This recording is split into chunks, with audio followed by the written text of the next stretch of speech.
তাহলে আমি সার্জারি করতেছি, ব্যথা একটু পাবেন দিলের ভিতরে, আমার কিছু করার নাই। আপনারা কেমনে করলে আপনারা বুঝবেন?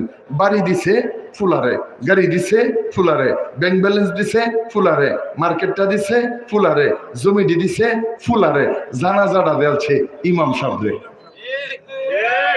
কথা কয় না? সব দিছে ফুলারে, জানাজাটা দেলছে আর কথা কারে। এখন কোন তো দেখি ইমাম যদি আমার মতো হয়, আমার মতো হয়, আমি তো জানাজার দ্বারা কইতেও পারি যে আল্লাহ বাচ্চা থাকতে আমার অনেক জ্বালাইছে, অনেক বাস দিছে আমারে, আল্লাহ আজকে কব্বরে আমি কাঁচা কাঁচা বাসটি থইয়ামু, তুমি দিও ঠিক মতো। কথা বলেন না কেন? এটা আমি বলতে পারি কি পারি না?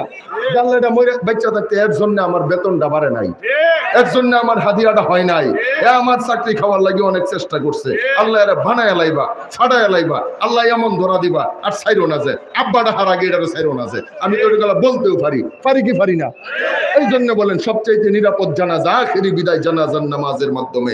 এই জানাজার সবচাইতে নিরাপদ হলো নিজের সন্তান ইমাম হবে, নিজের সন্তান ইমাম হবে, নিজের সন্তান ইমাম হবে। কেমনে বুঝাইলে বুঝবেন?